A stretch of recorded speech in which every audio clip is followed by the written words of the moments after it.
अस्सलाम वालेकुम grade 9 students. आज हमारा यूनिट नंबर 2 का थ्योरम्स का ही लेक्चर है। ग्रेड 9 में हमने जो थ्योरम्स पढ़े थे उसमें मैंने थ्योरम नंबर 1 और थ्योरम नंबर 3 की वीडियो लेक्चर्स पहले बना के अपलोड किए थे। आज हम इसका थ्योरम नंबर 2 देखने जा रहे हैं। अगेन आपको जो मैंने पहले 2 थ्योरम बताया था उसमें बताया था कि सबसे इंपॉर्टेंट चीज़ है कि आपको थ्योरम की स्टेटमेंट अच्छे तरीके से याद होनी चाहिए। थ्योरम की स्टेटमेंट को देखने के बाद, पढ़ने के बाद आप उसका डायग्राम बनाएंगे। जब डायग्राम बन जाएगी तो डायग्राम में आपको बहुत सारी चीज़ें, जब आप डायग्राम बनाते हैं तो वहीं से आपको ये तीनों पॉइंट्स मिल जाते हैं कि what is given, what we are going to prove और हमें उसके लिए कंस्ट्रक्शन की क्या ज़रूरत पेश आती है। एक और बात बताई थी कि जितनी ड्रॉन लाइंस होती हैं वो हमारी गिवन होती हैं और जितनी डॉटेड लाइन होती हैं वो हमारी कंस्ट्रक्शन, यानी it gives you an idea कि आपको पता लग जाता है कि इस डायग्राम में जो ड्रॉन लाइन है वो हमारी गिवन में यूज़ होंगी और जो डॉटेड लाइन है वो हमारी कंस्ट्रक्शन में यूज़ होगी। उसके बाद जब हम इसकी स्टेटमेंट और रीजन बताएंगे तो ये जो थ्योरम नंबर 2 है ये वही थ्योरम है जिसको हमें 2 स्टेजेस में प्रूव करना पड़ेगा। उसके अलावा थ्योरम नंबर 1, 3, 4, 5 एंड 6 तो तकरीबन सारे थ्योरम्स ऐसे हैं कि जिसको हमें 1 गो में ही प्रूव कर देते हैं। तो ये थ्योरम थोड़ा सा कंपैरेटिवली डिफरेंट भी है और थोड़ा सा लेंथी भी है, लेकिन अगर आप इसको जैसे मैं समझाने लगा कि 2 स्टेजेस में करके याद करेंगे और समझेंगे तो फिर आपके लिए ये भी मुश्किल नहीं होगा।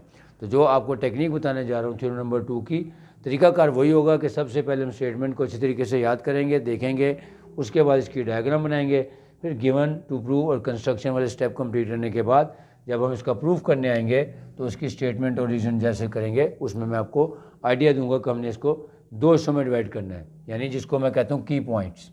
तो इसके लिए जो आपके की पॉइंट्स होंगे वो आपने माइंड में रखने हैं। नंबर 1 स्टार बना के दिखा रहा हूँ कि पहले आपने एस पोस्टुलेट,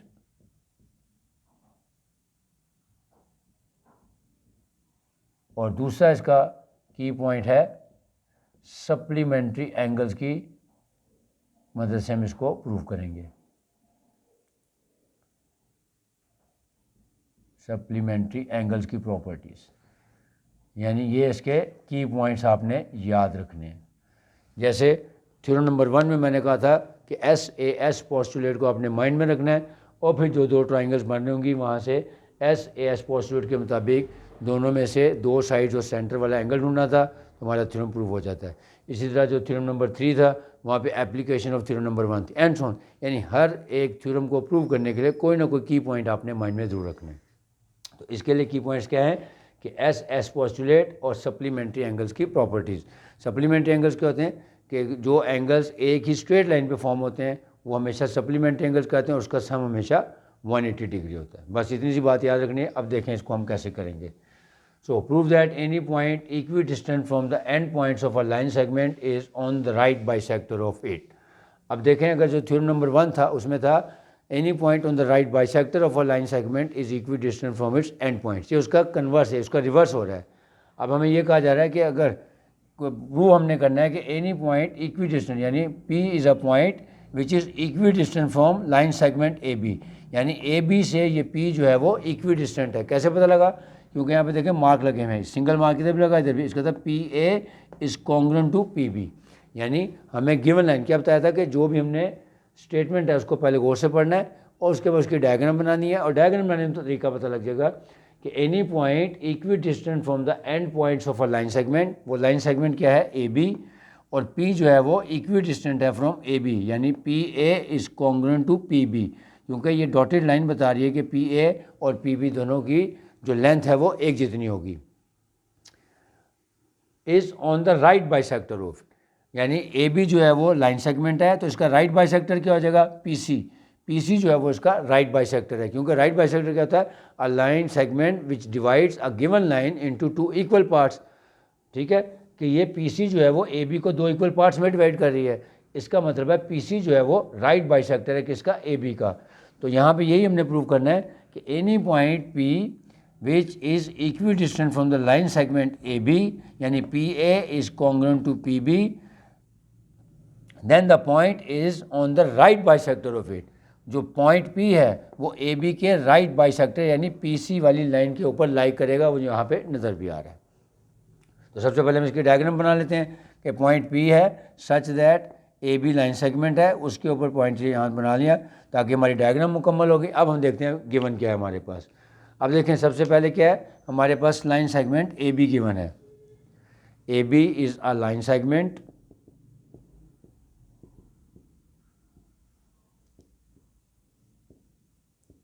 फिर पॉइंट पी जो है, पॉइंट पी की पोजीशन क्या है कि पी ए से और बी दोनों से इक्वल डिस्टेंस पे है, तो हम लिखेंगे and point P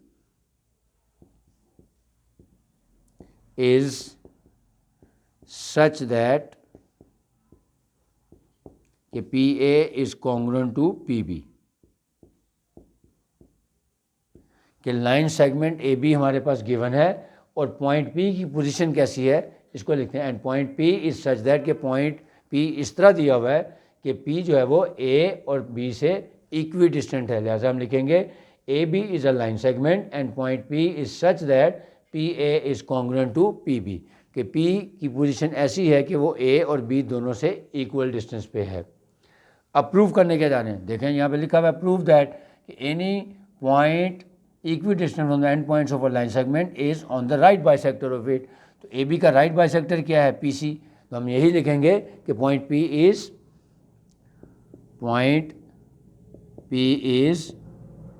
on the right bisector of A B, क्योंकि ए बी हमारी लाइन सेगमेंट है और जो पॉइंट पी क्या है वो ए बी के राइट बाइसेक्टर पे है, यानी पी सी के ऊपर है। तो जो क्वेश्चन है देखें, अगर स्टेटमेंट को आप गौर से पढ़ेंगे सारी चीज़ें वहीं से निकल रही हैं कि जो भी पॉइंट है, एनी पॉइंट था वहाँ पॉइंट हमारा पी आ गया। अब पी क्या है, सच दैट इस तरह था कि ए और बी से इक्वी डिस्टेंट था। अब हमने प्रूव क्या करना है कि point P is on the right bisector of A B, कि पॉइंट पी जो है वो लाई कहाँ कर रहा है, ए बी के राइट बाइसेक्टर पर लाई कर रहा है। अब कंस्ट्रक्शन क्या है, डॉटेड लाइन, यानी हमने क्या किया है, ज्वाइन किया पी को सी से, join point P to A and B, के पॉइंट पी को हमने ए और बी दोनों के साथ ज्वाइन कर दिया। यानी स्टेटमेंट पढ़ने के बाद डायग्राम बनाई, डायग्राम को देखते हुए हमने गिवन और टू प्रूव और कंस्ट्रक्शन वाले तीनों स्टेप्स इजीली समझ लिए। जब आपने समझ लिए होंगे तो फिर याद करने में भी आसानी हो जाएगी। अब आते हैं प्रूफ की तरफ। प्रूफ में आपको पता है एक तरफ स्टेटमेंट है और एक तरफ रीज़न है।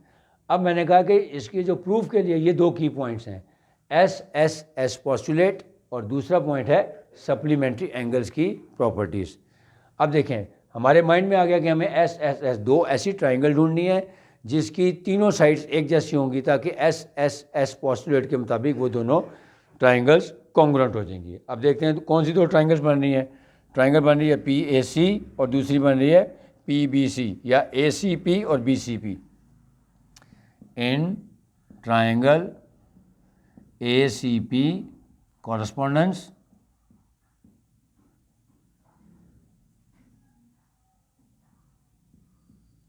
ट्राइंगल बी सी पी, यानी दोनों ट्राइंगल्स के हमने नाम रख लिए। एक ट्राइंगल बन रही है हमारी ए सी पी और दूसरी बन रही है बी सी पी। मैंने आपको पहले भी बताया था कि ट्राइंगल के नाम आप जैसे मर्जी रख लें, इसको पी ए सी और पी बी सी कर लें या ए सी पी और बी सी पी, यानी फॉर्मेशन एक ही जैसी रखनी है। तो triangle A C P and B C P, ये कॉरस्पॉन्डेंस ले ली। अब क्या करना है, हमने इसकी तीन साइड्स ढूंढनी है जिसमें एस पोस्टुलेट हम लगा सकें।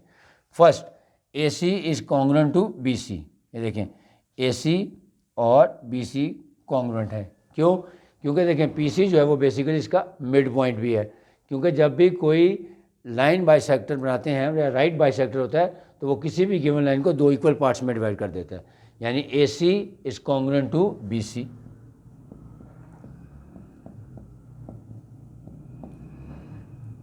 गिवन था कि ए सी और बी सी, क्योंकि हमने ड्रॉन लाइन में से निकाला है तो इसका था A C is congruent to B C. अब दूसरी बात कॉमन वाली, P C is equal to P C या P C is congruent to P C. ये आपको पता है क्योंकि कॉमन है दोनों में, इसके साथ लिख देंगे कॉमन है। ठीक हो गया। अब तीसरी साइड कौन सी आ रही है, P A is congruent to P B, क्योंकि इस ट्राइंगल में ए सी पी में पी ए और दूसरी ट्राइंगल में पी बी, ये भी दोनों कॉन्ग्रुएंट हैं, वैसे भी निशान भी लगे हुए कॉन्ग्रुएंट के। So P A is congruent to P B. ये क्या है, ये भी देखें, क्योंकि ड्रॉन लाइन में से उठाया लिहाजा ये भी गिवन कंडीशन थी। अच्छा, जो ए सी और बी सी था ये बेसिकली गिवन नहीं, ये कंस्ट्रक्शन, क्योंकि जब हमने पी को ज्वाइन किया सी से तब ये इसके पास आया था, लिहाजा यहाँ पे कंस्ट्रक्शन आएगी। अच्छा, अब इसकी सीक्वेंस में आप आगे पीछे कर सकते हैं, क्यों? क्योंकि हो सकता है बुक में कंस्ट्रक्शन वाला पॉइंट बाद में लिखो, गिवन वाला पहले, लेकिन असल चीज़ है क्योंकि एस पोस्टुलेट है, हमें 3 साइड्स लोकेट करनी है जो दोनों ट्राइंगल्स में एक जैसी हैं। लिहाजा अगर ये आगे पीछे भी हो जाएं it doesn't make any difference, क्योंकि कंस्ट्रक्शन या कॉमन या गिवन जो है रीज़न उसकी जेन्युइन या सही तरीके से लिखें, अगर तरतीब आगे पीछे भी हो जाए तो उससे कोई फ़र्क नहीं पड़ता। अब देखें हमारे पास इन दोनों ट्राइंगल्स में यानी ट्राइंगल ACP और ट्राइंगल BCP में तीनों साइड्स मिल गई। पहली हमने लिखी AC is congruent to BC, आप इसको पहले भी लिख सकते हैं, सेंटर में बाद में भी लिख सकते हैं, लेकिन उसकी रीज़न जो है वो आपने सामने देनी है। क्योंकि AC और BC क्यों है? क्योंकि जब हमने P से यहाँ पे परपेंडिकुलर ड्रॉ किया PC, तो उसने AB को 2 इक्वल पार्ट्स में डिवाइड किया, क्योंकि ये इसके मिड पॉइंट पे आ रहा। मिड पॉइंट का मतलब ये होता है कि राइट बाइसेक्टर जब हम ड्रॉ करते हैं वो किसी भी लाइन को 2 इक्वल पार्ट्स में डिवाइड कर देता है। जैसा AC is congruent to BC हो गया, वजह क्या थी? हमने कंस्ट्रक्शन की थी। दूसरा PC is congruent to PC, क्योंकि वो दोनों में कॉमन था। तीसरा PA is congruent to PB, किस लिए? क्योंकि PA और PB ये गिवन था कि ये दोनों पॉइंट P की पोजीशन बताई है कि point P is such that PA is congruent to PB। इसका मतलब है हमारी पहली स्टेज पे दोनों कॉन्ग्रुएंट ट्राइंगल्स मिल गई। हम लिखेंगे so triangle ACP is congruent to triangle BCP, और पोस्टुलेट कौन सा बन गया? S पोस्टुलेट। यानी पहला हिस्सा हमारा कंप्लीट हो गया कि मैंने कहा कि की पॉइंट था कि पहले हम S पोस्टुलेट के मुताबिक दोनों ट्राइंगल्स को साबित कर देंगे कि ये कॉन्ग्रुएंट ट्राइंगल्स हैं। अब सेकंड पार्ट में, क्योंकि हमने ये बताना है कि जो पॉइंट P है वो राइट बाइसेक्टर ऑफ AB पे है, तो राइट बाइसेक्टर का क्या मतलब होता है? जब भी कोई राइट बाइसेक्टर ड्रॉ करेंगे तो एंगल हमेशा 90 डिग्री का बनना चाहिए। तो अब देखें, अगर मैं यहाँ पे एंगल ड्रॉ करूँ तो ये भी राइट एंगल है, ये भी राइट एंगल है, लेकिन इसको प्रूव करना है कि कैसे राइट एंगल है। अब हमें ये शो करना है कि PC जो है वो इसका राइट बाइसेक्टर है AB का। अब और से देखें कि हम यहाँ पे ये देख रहे हैं कि सप्लीमेंट्री एंगल कैसे निकलेंगे। एक एंगल है ACB, यानी ये पूरा एंगल जो है वो सप्लीमेंट्री एंगल कहलाता है, क्योंकि स्ट्रेट लाइन पे जो एंगल होता है उसकी डिग्री हमेशा 180 डिग्री होती है। तो हम लिखेंगे कि angle ACP is congruent to angle BCP।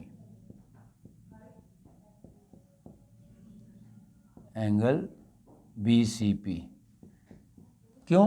क्योंकि दोनों ही एंगल जो हैं वो 90 डिग्री के हैं। क्योंकि अगर मैं यहाँ पे एंगल ड्रॉ करूँ, ये देखें, ये भी 90 डिग्री का एंगल है और ये भी 90 डिग्री का एंगल है। ये चीज़ प्रूव करनी है। कैसे प्रूव होगी? कि जो एंगल है पूरा ACB यानी लाइन सेगमेंट पूरी जो एंगल है वो एंगल क्या है? सप्लीमेंट्री, यानी 180 डिग्री का। लिखें एंगल ACB यानी पूरी लाइन पे, स्ट्रेट लाइन पे जो एंगल बनेगा वो है सप्लीमेंट्री एंगल है, is equal to 180 degree.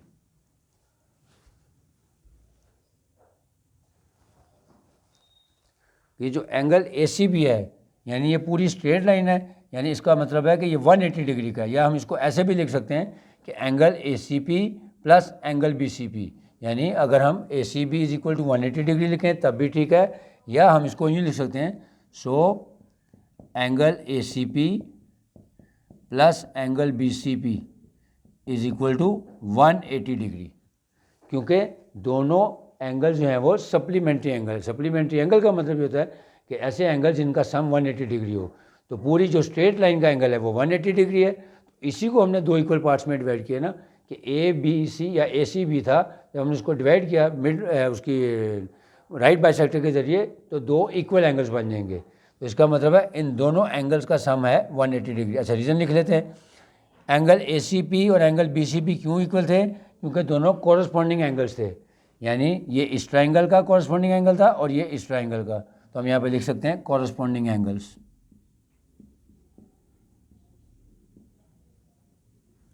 Corresponding angles थे, लिहाजा ACP और BCP इक्वल थे। अब आगे लिख रहे हैं हम angle ACB is equal to 180 degree या angle ACP plus BCP is equal to 180 degree. इसका मतलब क्या है, ये सप्लीमेंट्री एंगल्स हैं।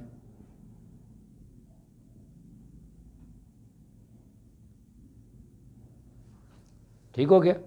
अब ये सप्लीमेंट्री एंगल्स हैं, अब हमें साथ में ये भी तो देखना पड़ेगा कि अगर ये सप्लीमेंट्री हैं तो इसका मतलब मैंने इन्हीं एंगल्स को, सप्लीमेंट्री एंगल्स को ही दो इक्वल पार्ट्स में डिवाइड किया, तो इसका क्या मतलब होगा, जब हम 180 को 2 पे डिवाइड करेंगे तो क्या आ जाएगा, 90 डिग्री। इट मीन्स कि angle ACP is congruent to angle BCP। क्यों? क्योंकि ईच एंगल अब वो है 90 डिग्री का बन जाएगा।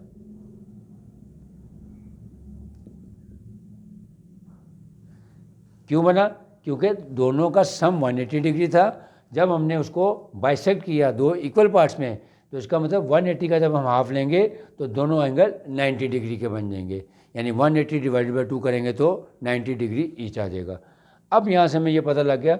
अब यहाँ पे देखें कि PC जो है वो परपेंडिकुलर ड्रॉ कर रहा है किसके ऊपर, AB पे। देखें PC is perpendicular on AB, कि जो PC लाइन बन रही है वो AB के ऊपर परपेंडिकुलर ड्रॉ कर रही है। तो जब भी कोई लाइन सेगमेंट दूसरी लाइन सेगमेंट पे परपेंडिकुलर ड्रॉ करेगी तो वो क्या कहलाती है, कि इसका मतलब वहाँ पे एंगल 90 डिग्री का बन रहा है और वो उसका राइट बाइसेक्टर है। अगर दूसरी चीज़ देखें कि AC is congruent to BC आ रहा है, वो भी किस वजह से आ रहा है, क्योंकि PC जब हमने इस पर परपेंडिकुलर ड्रॉ किया तो उसने इसको दो इक्वल पार्ट्स में डिवाइड किया, लाइन सेगमेंट AB को, यानी AC और BC। यानी हम ये भी लिख सकते हैं कि AC is congruent to BC। किस वजह से?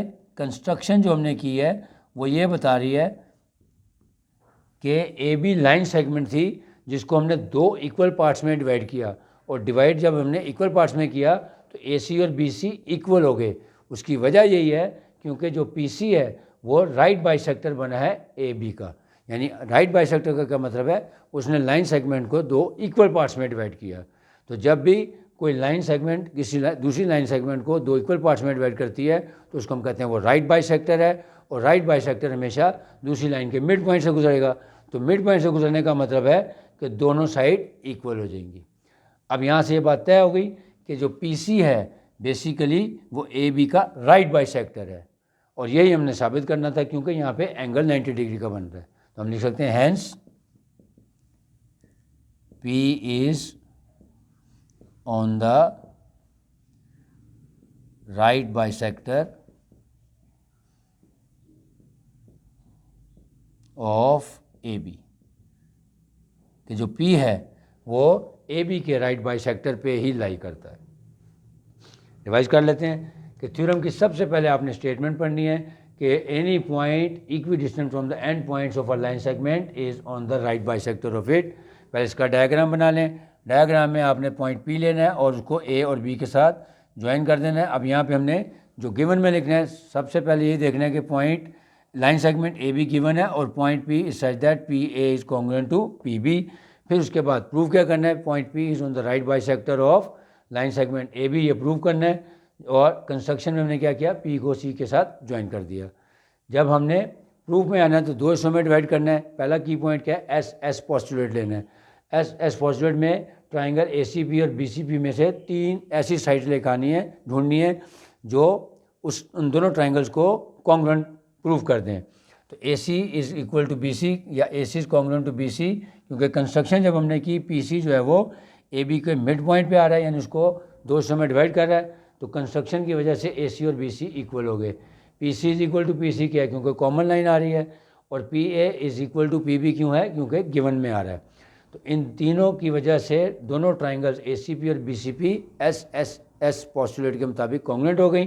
फिर जब हमने ये प्रूव करना है कि ये इसका राइट बाइसेक्टर पे है, तो उसके लिए हमने सप्लीमेंट्री एंगल्स का सहारा लेना है। तो एंगल ACP और एंगल BCP दोनों इक्वल हैं क्योंकि कॉरस्पॉन्डिंग एंगल्स थे, जबकि एंगल ACB यानी इसके ऊपर जो लाइन बन रहा है ये angle ACP plus angle BCP, ये दोनों कॉरस्पॉन्डिंग एंगल्स हैं और इसका सम जो होगा वो यानी angle A C P plus angle B C P 180 degree का होगा। तो आप इन दोनों का सम भी लिख सकते हैं और ये पूरी लाइन भी लिख सकते हैं, यानी एंगल ए सी बी। तो ए सी बी क्योंकि स्ट्रेट लाइन है, जैसा उसके ऊपर बनने वाला एंगल जो है वो सप्लीमेंट्री एंगल्स होते हैं। क्योंकि दोनों का सम 180 डिग्री है, तो इसका मतलब जब हम 180 को दो इक्वल पार्ट्स में डिवाइड करेंगे तो 180 डिवाइड बाई 2 करेंगे तो एंगल ए सी बी और एंगल बी सी बी दोनों 90 डिग्री ईच बन जाएंगे। अब इस चीज़ को प्रूव करना है, क्योंकि जब भी कोई हम राइट बाइसेक्टर ड्रॉ करते हैं तो वो लाइन हमेशा उसके ऊपर राइट एंगल पे आएगी, यानी 90 डिग्री का एंगल क्रिएट करेगी। तो लिखेंगे P C is perpendicular on A B and A C is congruent to B C. क्योंकि जब पी सी का आपने परपेंडिकुलर ड्रॉ किया ए बी पे, तब ए सी और बी सी दो इक्वल पार्ट्स में डिवाइड हो गए। इट मीन्स कि ये परपेंडिकुलर ड्रॉ कर रहा है, जब भी हम परपेंडिकुलर ड्रॉ करेंगे तो एंगल हमेशा 90 डिग्री का बनेगा, लिहाजा लिखेंगे hence P is on the right bisector of AB। उम्मीद है समझ आ गया होगा। इंशाल्लाह नेक्स्ट लेक्चर में थ्योरम नंबर 4, 5 और 6 के लिए दोबारा आपकी खिदमत में आ जाऊँगा। तब तक के लिए अल्लाह हाफ़िज़।